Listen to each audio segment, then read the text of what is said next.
Hello everyone, एक बार फिर से आप सभी का क्रेजी जी के ट्रिक के डेली करंट अफेयर की सीरीज में स्वागत है। आज के सेशन में हम 20 दिसंबर के सभी करंट अफेयर को यहां पर डिटेल में समझेंगे। एक एक फैक्ट को, एक एक क्वेश्चन को ध्यान से सुनिएगा। पीडीएफ आपको चाहिए तो कहां मिलेगी? क्रेजी जी के ट्रिक के एप्लीकेशन पर फ्री ऑफ कॉस्ट आपको डेली करंट अफेयर की पीडीएफ अवेलेबल होती है एप्लीकेशन पर, वहां से आप इसे कलेक्ट कर लीजिए। इसके अलावा वेबसाइट पर जाकर और एप्लीकेशन पर भी आप मॉक टेस्ट लगा सकते हैं डेली करंट अफेयर के, वो भी आपके लिए फ्री ऑफ कॉस्ट रोज अवेलेबल हो जाते हैं। आइए शुरू करेंगे 20 दिसंबर के करंट अफेयर को। ध्यान से रिलैक्स होकर पूरे सेशन को देखिए। यहां पर सबसे पहला इंपॉर्टेंट करंट अफेयर नोट कीजिएगा। देखिए, हिंदी भाषा के लिए साहित्य अकादमी अवार्ड 2024 से किससे सम्मानित किया गया? हिंदी भाषा के लिए साहित्य अकादमी अवार्ड से यहां पर क्वेश्चन है। साहित्य अकादमी अवार्ड के बारे में आपको यह नाम से समझ में आ जाना चाहिए कि साहित्यकारों को दिया जाने वाला अवार्ड है। यह 24 अलग अलग भाषाओं में दिया जाता है। कितनी? 24। इनमें से इंडियन कॉन्स्टिट्यूशन के अगर हम अनुसूची 8 की बात करते हैं तो आपको इसके बारे में पता होना चाहिए कि इंडियन कॉन्स्टिट्यूशन का जो 8th शेड्यूल है वो ऑफिशियल लैंग्वेजेस की बात करता है। उसमें कितनी लैंग्वेजेस है? 22। तो 22 लैंग्वेजेस तो जो 8th शेड्यूल में है वो, और इसके अलावा इंग्लिश और राजस्थानी, इन दो लैंग्वेजेस में भी दिया जाता है। तो टोटल लैंग्वेजेस हो जाती है 24, जिसमें साहित्य अकादमी अवार्ड दिए जाते हैं। अब नॉर्मली जो एग्जाम में सबसे ज्यादा पूछे जाते हैं हिंदी, इंग्लिश, संस्कृत, ओके, और इसके अलावा राजस्थानी, ये 4 लैंग्वेजेस के जो अवार्ड हैं सबसे ज्यादा पूछे जाते हैं। तो मैं आपको सारी ही लैंग्वेजेस के एक बार बताऊंगा, लेकिन मैं आपको 4 पर फोकस करने का बताऊंगा। इसके अलावा पीडीएफ में आप देख लेना। यहां पर हिंदी भाषा के लिए जो क्वेश्चन है उसका आंसर है गगन गिल। पहले हम आंसर लेंगे। हिंदी भाषा के लिए साहित्य अकादमी अवार्ड किसे दिया गया? गगन गिल को दिया गया। हिंदी भाषा की साहित्यकार है गगन गिल, दिल्ली से बिलोंग करती है, नई दिल्ली के रहने वाली है, बहुत ही फेमस कवित्री। इनकी एक रचना या कविता जिसका नाम है मैं जब तक आई बाहर, कविता का नाम है। इसके लिए हिंदी भाषा की कवित्री गगन गिल को साहित्य अकादमी अवार्ड दिया गया 2024 के लिए। अभी साहित्य अकादमी अवार्ड 2024 के लिए 21 भाषाओं में ही अनाउंसमेंट की गई है। 21 भाषा के जो साहित्यकार हैं उन्हीं के लिए अभी अनाउंसमेंट किया गया है। उर्दू, डोंगरी और बांग्ला, इन तीनों का अनाउंसमेंट बाद में किया जाएगा, तो उनकी बात हम बाद में करेंगे। अवार्ड कौन देता है? तो साहित्य अकादमी अवार्ड साहित्य अकादमी के द्वारा दिया जाता है। अभी दिसंबर 2024 में अनाउंस हुए हैं 2024 के। कितने लैंग्वेजेस में? 24 लैंग्वेजेस में। सर सारी लैंग्वेज के अवार्ड विनर, तो देखिए सबके मैं आपको नाम नहीं बताऊंगा, आप पीडीएफ ले लेना, वहां पर एक बार देख लेना, क्योंकि ज्यादा लंबा हो जाएगा। अगर मैं आपको एक एक नाम गिनाने लगूंगा तो वीडियो काफी लंबा हो जाएगा। फिर भी चलो ठीक है, हम देख लेते हैं। देखो, असमिया भाषा की बात करते हैं तो यहां पर थोड़ा सा ध्यान देना, मेरे को थोड़ा साइड होना पड़ेगा। असमिया भाषा के लिए फरिंग बोर बटोर कथा जने, एक कविता का नाम है, समीर ताती को यह अवार्ड दिया गया। ठीक है, बोडो के लिए ये जो अवार्ड है उपन्यास के लिए अरन राजा को दिया गया। यहां पर देख लेना कविता या उपन्यास कौन से है, मैं आपको नाम बता देता हूं केवल। इंग्लिश लैंग्वेज के लिए ये इंपॉर्टेंट है, स्पिरिट नाइट्स एक नॉवेल है, इसके लिए अवार्ड दिया गया इस्टरिन किरे को। किसको दिया गया? इस्टरिन किरे। गुजराती लैंग्वेज की बात करें तो कविता के लिए दिलीप झावेरी को दिया गया। हिंदी भाषा अभी मैंने आपको बताया। मैं जब तक आई बाहर कविता के लिए गगन गिल को दिया गया, नई दिल्ली से ये बिलोंग करती है कवित्री। कन्नड़ लैंग्वेज के लिए दिया गया है केवी नारायण को। कश्मीरी लैंग्वेज के लिए यह अवार्ड दिया गया सोहन कौल को। कोंकणी भाषा के लिए मुकेश थली को। मैथिली है ना निबंध के लिए महेंद्र मलंगिया को। मलयालम के लिए के जयकुमार। मणिपुरी भाषा के लिए दिया गया हाओबम सत्यवती देवी को। मराठी लैंग्वेज के लिए सुधीर रसाल। नेपाली लैंग्वेज के लिए युवा बराल। ओडिया लैंग्वेज के लिए दिया गया वैष्णव चरण सामल को। पंजाबी लैंग्वेज के लिए पॉल कौर। राजस्थानी मुकुट मणिराज, ये इंपॉर्टेंट है, गांव अर अम्मा इनकी कविता है, जिसके लिए राजस्थानी के लिए मुकुट मणिराज को यह अवार्ड दिया गया। संस्कृत भाषा, ये भी मैंने आपको शुरू में बोला था, इंपॉर्टेंट है। भास्कर चरित्रम कविता के लिए दिया गया दीपक कुमार शर्मा को। इनके अलावा संथाली भाषा के लिए दिया गया है, संथाली भाषा के लिए महेश्वर सोरेन को। सिंधी भाषा के लिए दिया गया हुंदराज बलवानी को। तमिल लैंग्वेज के लिए AR वेंकट चलपति और तेलुगु के लिए पेनु गोंडा लक्ष्मी नारायण। तो ये सारे अवार्ड यहां पर मैंने आपको बता दिए हैं, जितने भी अभी तक अनाउंस किए गए हैं 21 लैंग्वेजेस में, उसके 4 जो इंपॉर्टेंट थे उनको मैंने ये भी बता दिया कि किस किस कविता या उपन्यास के लिए मिला है। तो एक बार PDF में सारे देख लेना। अब यहां पर साहित्य अकादमी अवार्ड की बात करें तो आपको यह तो समझ में आ गया कि भारतीय लैंग्वेजेस में जितने भी उपन्यास है, लघु कथाएं हैं, कविताएं हैं, निबंध है, नाटक हैं, इन्हें अलग अलग श्रेणियों में साहित्य अकादमी अवार्ड हर साल दिया जाता है। पहली बार साहित्य अकादमी अवार्ड अनाउंस किया गया था 1955 में। कौन देता है? साहित्य अकादमी यह अवार्ड प्रदान करती है। कितनी लैंग्वेजेस में? 24। 8वीं अनुसूची की 22 लैंग्वेजेस और इसके अलावा इंग्लिश और राजस्थानी। और पुरस्कार राशि है इसकी 1 लाख रुपए, है ना। बेसिकली PDF में पढ़ना पड़ेगा, सारी देख लीजिएगा, निबंध है, कविता है, उपन्यास है, क्या है, और सबके नाम पढ़ लेना, है ना, काम आएगा। चलिए आगे बढ़ेंगे। FIDE world under 18 youth rapid और ब्लिट्ज चैंपियनशिप 2024 का खिताब किसने जीता है? तो फिडे वर्ल्ड अंडर 18, देखिए नाम से समझ में आएगा कि 18 साल से कम उम्र के जो चेस प्लेयर हैं उनके मध्य में आयोजन किया जाता है इस चैंपियनशिप का, FIDE world under 18 youth rapid और ब्लिट्ज चैंपियनशिप, है ना। इसका खिताब जीता है भारत के प्रणव वेंकटेश ने। ठीक है, तो आंसर हो जाएगा आंसर बी। यहां पर देखिए प्रणव वेंकटेश, आप यहां पर देख सकते हैं। आयोजन कहां हुआ है प्रतियोगिता का? तो स्लोवेनिया में इसका आयोजन किया गया। FIDE world under 18 youth rapid और ब्लिट्ज चैंपियनशिप, हाल ही में इसका आयोजन किया गया। भारत के प्रणव वेंकटेश ने इसका खिताब 2024 में अपने नाम किया। गोल्ड मेडल प्रणव वेंकटेश ने जीता, इंडियन ग्रैंड मास्टर है चेस के। रूस के अलेक्जेंडर क्रीपाचेको ने इस प्रतियोगिता का सिल्वर मेडल जीता। और ब्रॉन्ज की बात करें तो यूक्रेन के रोमन पिरीह ने इस प्रतियोगिता का ब्रॉन्ज मेडल अपने नाम किया है। हमें इंडियन से मतलब है और पहला मेडल इंडिया ही लेकर आया है, सबसे बड़ा गोल्ड मेडल। तो ये कौन है? Indian grand master Pranav Venkatesh. देखिए प्रतियोगिता का नाम क्या है? FIDE world under 18 youth rapid और ब्लिट्ज चैंपियनशिप। आयोजन कहां पर? स्लोवेनिया में, है ना। 18 साल से कम उम्र के जो चेस प्लेयर है उनके मध्य में आयोजित किया जाता है। इस चैंपियनशिप का आयोजन करता है वर्ल्ड चेस फेडरेशन। आगे कल भी मैंने आपको ऑफर ऑफ द डे में 1000 जो हमारे क्वेश्चन सीरीज है ज्योग्राफी उसके बारे में बताया था। 2 दिन से मैं आपको इन्फॉर्म कर रहा हूं, ये आपके लिए बहुत ही लिमिटेड टाइम के लिए आपके लिए ऑफर है। तो आज ये ऑफर आपके लिए कंटिन्यू रहेगा, इसे आप ज्वाइन कर सकते हैं। डिस्क्रिप्शन में इसकी आपको लिंक दी गई है।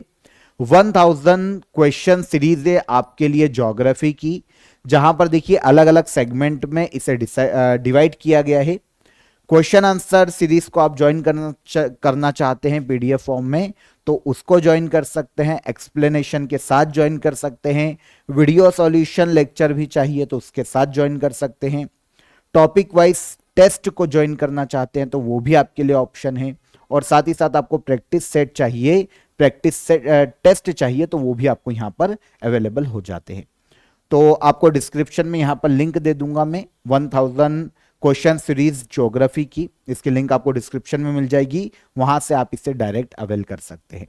कोई भी डाउट आता है नीचे आपके लिए डिस्क्रिप्शन में भी नंबर डला होगा हमारा जो सपोर्ट टीम है उनका, और यहां पर भी आप नोट कर सकते हैं। कोई भी हर्डल आता है, कोई भी आपकी क्वेरी है तो आप कॉल कर सकते हैं। आगे आएंगे, नेक्स्ट क्वेश्चन पर चलेंगे। दिसंबर 2024 में हाइड्रोग्राफिक शिप INS निर्देशक को नौसेना में शामिल किया गया। हाइड्रोग्राफिक शिप INS निर्देशक का निर्माण किसने किया है? तो पहले तो यह समझे कि हाइड्रोग्राफिक शिप एक्चुअल में है क्या।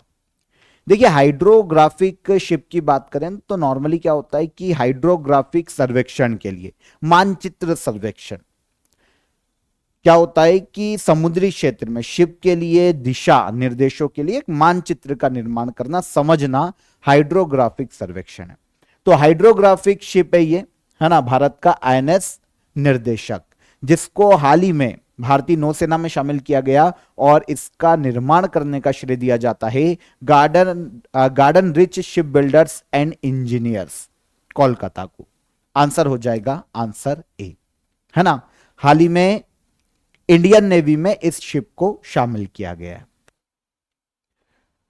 हाइड्रोग्राफिक शिप आईएनएस निर्देशक का निर्माण किसने किया? कोलकाता में स्थित garden rich ship builders and engineers ने। देखिए, इस कंपनी ने जितनी भी ये जो शिप निर्मित किया है आईएनएस निर्देशक, इसमें ऑलमोस्ट 80% से ज्यादा जो प्रोडक्ट यूज किए हैं इससे बनाने में, वो भारत निर्मित है, मेड इन इंडिया प्रोडक्ट को यूज किया गया है। मतलब भारत की आत्मनिर्भरता की ओर एक कदम माना जा सकता है इसको। डिफेंस सेक्टर में जो हम बात करते हैं कि आत्मनिर्भरता को प्राप्त करेंगे, सारी चीजें हमारे यहां पर ही हम बनाने का प्रयास करेंगे, उसकी ओर एक कदम के रूप में देखा जा रहा है हाइड्रोग्राफिक शिप आईएनएस निर्देशक को। ठीक है ना। हाल ही में इसका निर्माण किया गया है garden rich ship builders and engineers के द्वारा। पोत क्या है समझ में आ गया आपको? भारत में एक विशेष प्रकार के जहाज है जो कि समुद्र तटीय क्षेत्रों और जो जल संरचनाएं हैं, जल निकाय हैं, उनमें हाइड्रोग्राफिक सर्वेक्षण और मानचित्रण के लिए बनाए गए हैं। मुख्य रूप से समुद्री नेविगेशन के लिए डेटा प्रदान करना, समुद्री विज्ञान ओशियनोग्राफी और के अध्ययन के लिए, और जो मरीन सिक्योरिटी है उसको बढ़ाने के लिए इसका यूज किया जा सकता है। इसे कहा जाता है हाइड्रोग्राफिक पोत। तो हमारे हाइड्रोग्राफिक पोत का नाम क्या है? तो हाइड्रोग्राफिक पोत है हमारा शिप आईएनएस निर्देशक, हाल ही में भारतीय नौसेना में से शामिल किया गया। आगे आइए। मध्य प्रदेश सरकार ने तानसेन सम्मान 2023 से किसे सम्मानित किया है? एमपी गवर्नमेंट का राष्ट्रीय स्तर का सम्मान है तानसेन सम्मान, संगीत के क्षेत्र में दिया जाता है, नेशनल लेवल का है। भारत में किसी भी राज्य के संगीतकार या संगीत में योगदान देने वाले व्यक्ति को दिया जा सकता है। 2024 में हाल ही में एमपी गवर्नमेंट ने 2023 के लिए तानसेन सम्मान का अनाउंसमेंट किया है और यह दिया गया है पंडित स्वप्न चौधरी को। यह पश्चिम बंगाल राज्य से बिलोंग करते हैं, पंडित स्वप्न चौधरी। Answer B. पहले भी ये क्वेश्चन एग्जाम में आए हुए हैं, 2018 का उस वक्त तो पूछा गया होगा, पर अब 2023 का पूछा जा सकता है। तो यह है पंडित स्वप्न चौधरी। ग्वालियर में, एमपी के ग्वालियर में तानसेन का जन्म हुआ था। अकबर के 9 रत्नों में से एक है तानसेन। शुरुआत में इनका जो नाम था वो रामतनु पांडे तानसेन का मूल नाम है। जब अकबर के दरबार में ये गए 9 रत्नों में शामिल हुए तो फिर इन्होंने नाम चेंज किया और ये हो गए तानसेन। तो ग्वालियर से, एमपी के ग्वालियर से बिलोंग करते हैं। तो तानसेन सम्मान एमपी के तानसेन समारोह मध्य प्रदेश के ग्वालियर में आयोजित किया जाता है। यहीं पर मध्य प्रदेश सरकार ने 2023 के लिए तानसेन सम्मान प्रदान किए और 2023 के लिए तानसेन सम्मान दिया गया बहुत ही फेमस तबला वादक पंडित स्वप्न चौधरी को। पश्चिम बंगाल राज्य से बिलोंग करते हैं। कला के क्षेत्र में इनके योगदान के लिए इन्हें 2019 में पद्मश्री से भी सम्मानित किया जा चुका है। 2019 में पद्मश्री दिया गया था स्वप्न चौधरी को और अब 2023 के लिए एमपी गवर्नमेंट ने तानसेन सम्मान से इन्हें सम्मानित किया है। मध्य प्रदेश सरकार ने संगीत के क्षेत्र में तानसेन सम्मान की शुरुआत की थी 1980 में। हिंदुस्तानी शास्त्रीय संगीत के क्षेत्र में किसी भी व्यक्ति के योगदान के लिए उसे यह अवार्ड पूरे देश में कहीं का भी हो दिया जा सकता है। 5 लाख रुपए वर्तमान में पुरस्कार राशि है। एमपी गवर्नमेंट यह अवार्ड प्रदान करती है। 2022 के लिए अवार्ड दिया गया था गणपति भट्ट को। यह कर्नाटक के एक शास्त्रीय संगीतकार है, गणपति भट्ट। तो 2022 के लिए गणपति भट्ट को दिया गया और 2023 के लिए तानसेन अवार्ड दिया गया पंडित स्वप्न चौधरी। कहां के? तो ये हैं पश्चिम बंगाल राज्य के तबला वादक। वन नेशन वन इलेक्शन के लिए जो ज्वाइंट पार्लियामेंट्री कमेटी गठित की गई उसके अध्यक्ष कौन है? तो आपको पता है वन नेशन वन इलेक्शन कल के सेशन में भी मैंने आपको बताया था कि इससे हाल ही में जो हमारे लॉ मिनिस्टर है, यूनियन लॉ मिनिस्टर, उन्होंने लोकसभा में रखा था और लोकसभा में रखने के बाद इसे ज्वाइंट पार्लियामेंट्री कमेटी को भेजा गया। ज्वाइंट पार्लियामेंट्री कमेटी के अध्यक्ष हैं वन नेशन वन इलेक्शन पर पीपी चौधरी। कौन है? पीपी चौधरी। बीजेपी के सांसद हैं, है ना, पीपी चौधरी बीजेपी के सांसद हैं जिन्हें कमेटी का चेयरमैन बनाया गया। ये जो ज्वाइंट पार्लियामेंट्री कमेटी बनी है वन नेशन वन इलेक्शन पर, इसमें टोटल 31 मेंबर है, जिसमें से 21 मेंबर हैं लोकसभा के और 10 मेंबर हैं राज्यसभा के। कमेटी करेगी क्या? One nation one election bill पर एक तो इसकी समीक्षा करेगी, अगर कुछ बदलाव करने हैं तो उस पर अपने सुझाव देगी, कुछ चीज ऐड करना है, शामिल करना है तो उसके बारे में सुझाव देगी, और फाइनली जब ज्वाइंट पार्लियामेंट्री कमेटी इसे सेंट्रल कैबिनेट को सौंप देगी तो फिर सेंट्रल कैबिनेट वापस इसको पार्लियामेंट में रखवाएगी और संसद में से एक बार फिर से पेश किया जाएगा। तो यह ज्वाइंट पार्लियामेंट्री कमेटी है वन नेशन वन इलेक्शन पर। 31 मेंबर है, 21 है लोकसभा के और 10 मेंबर है राज्यसभा के। अध्यक्ष कौन? तो बीजेपी के सांसद पीपी चौधरी इस कमेटी के अध्यक्ष हैं। लोकसभा में किसने रखा था? Arjun Ram Meghwal, union law minister हैं वर्तमान में। सौर ऊर्जा से चलने वाला देश का पहला सीमावर्ती गांव कौन सा है? सोलर एनर्जी से चलने वाला देश का पहला सीमावर्ती गांव बना है मसाली गांव।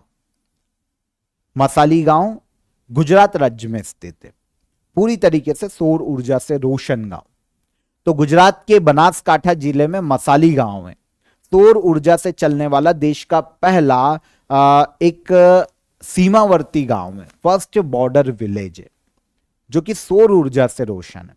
अगर पाकिस्तान से इसकी डिस्टेंस देखें ना तो 40 किलोमीटर की दूरी है मात्र, गुजरात के बनासकांठा में। गांव का नाम मसाली गांव। जिला प्रशासन के प्रयासों से पूरे गांव में पूरी तरीके से सोलर पैनल लगाए जा चुके हैं और सौर ऊर्जा से रोशन होने वाला ये फर्स्ट बाउंड्री या बॉर्डर विलेज है।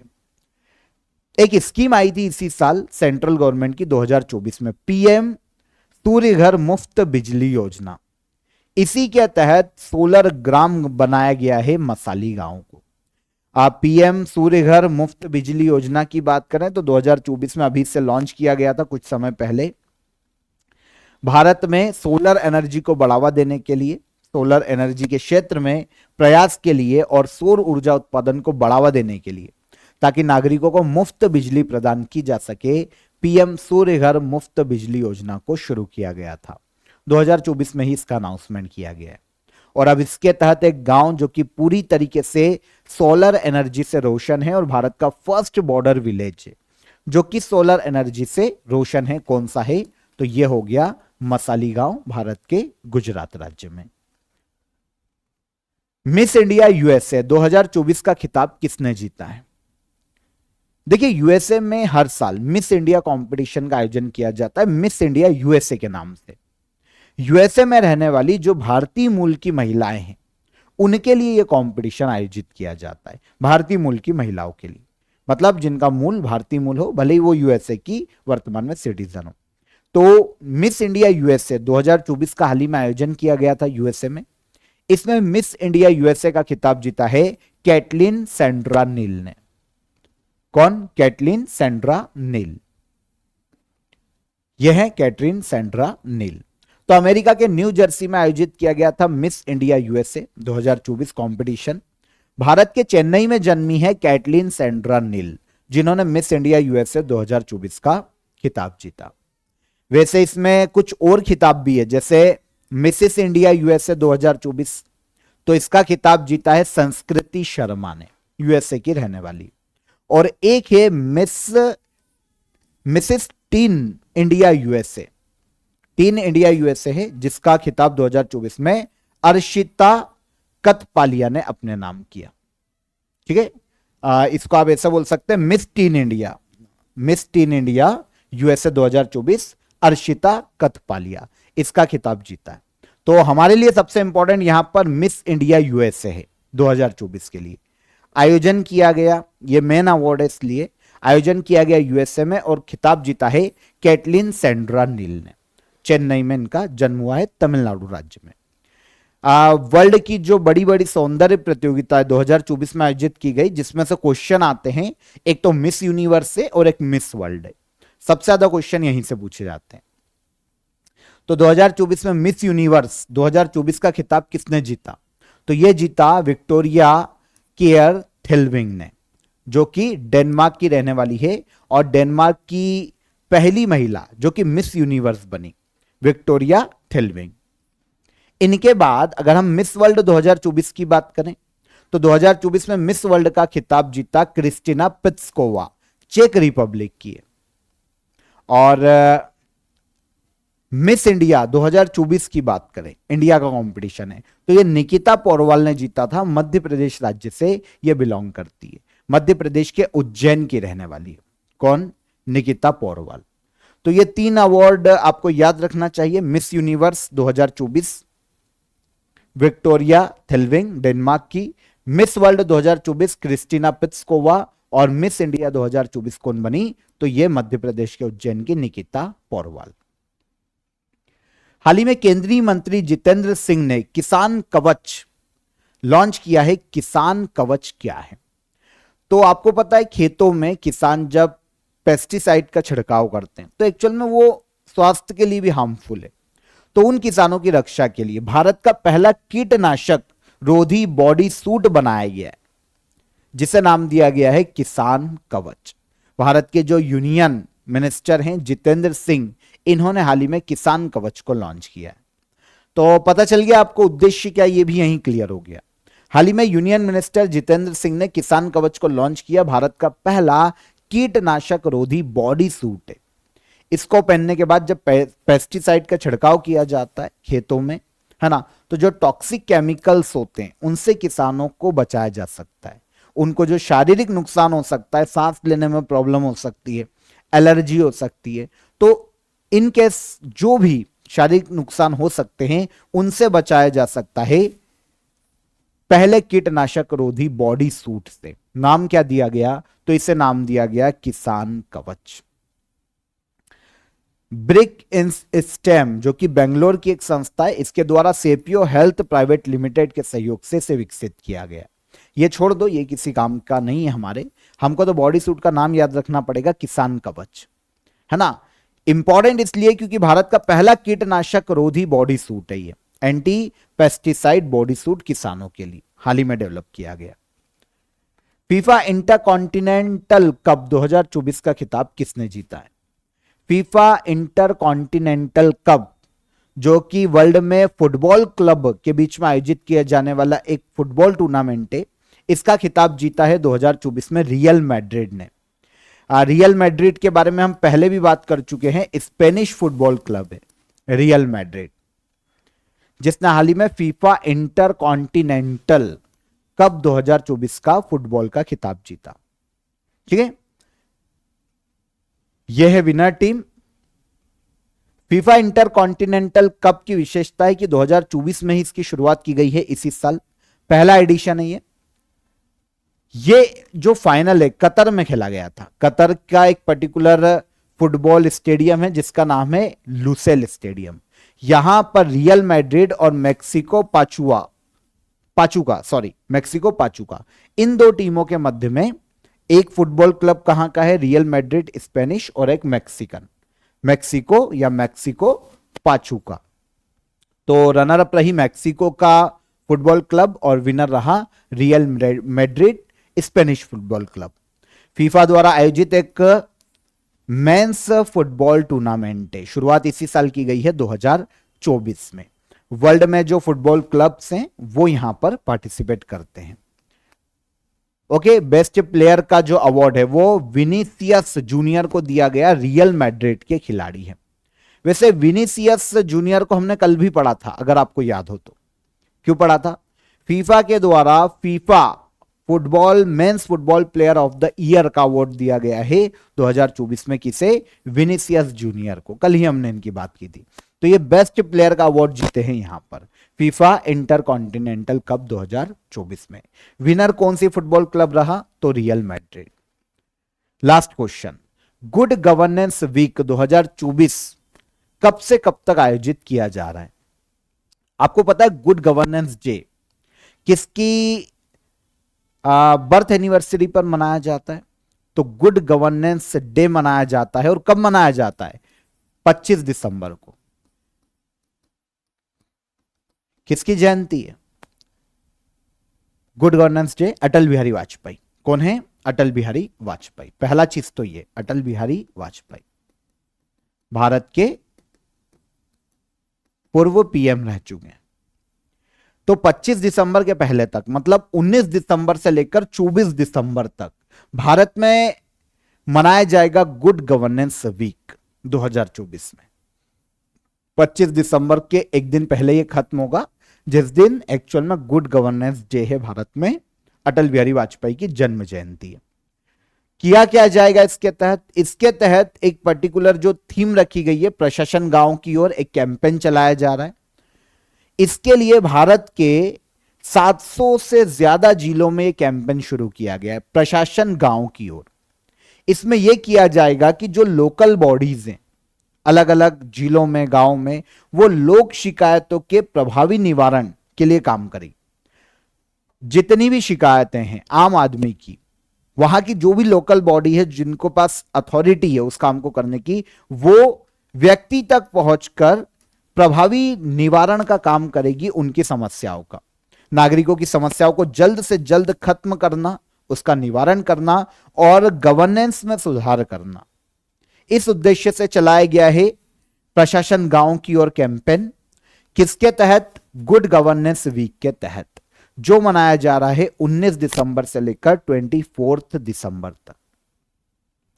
और गुड गवर्नेंस वीक पता चल गया, और गुड गवर्नेंस डे कब मनाया जाएगा? 25 दिसंबर को। ओके, तो यहां पर 20 दिसंबर 2024 के हमारे सभी करंट अफेयर हो गए। आराम से हमने एक एक क्वेश्चन को समझा।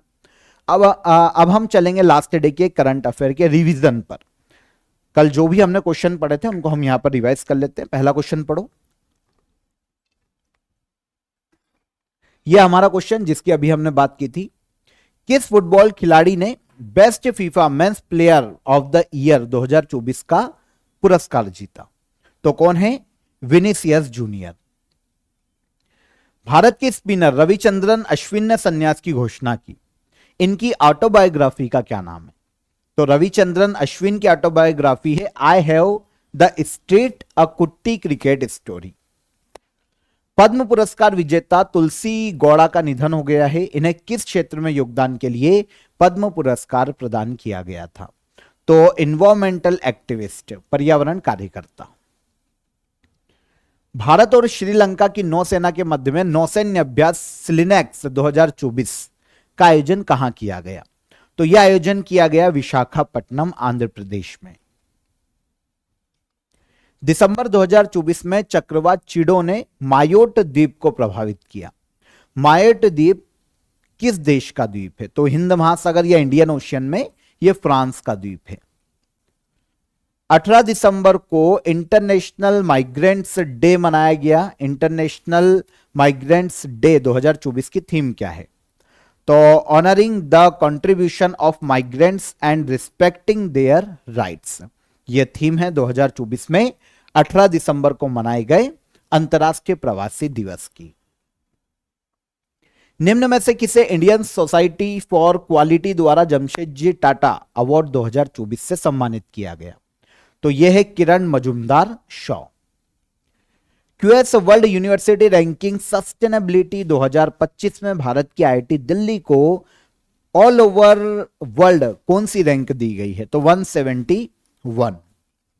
दिसंबर 2024 के आंकड़ों के अनुसार स्मार्टफोन्स का तीसरा सबसे बड़ा एक्सपोर्टर देश कौन सा है? तो यह है इंडिया। और लास्ट क्वेश्चन क्या था? मध्य प्रदेश द्वारा आयोजित 10th अंतर्राष्ट्रीय वन मेले का विषय क्या है?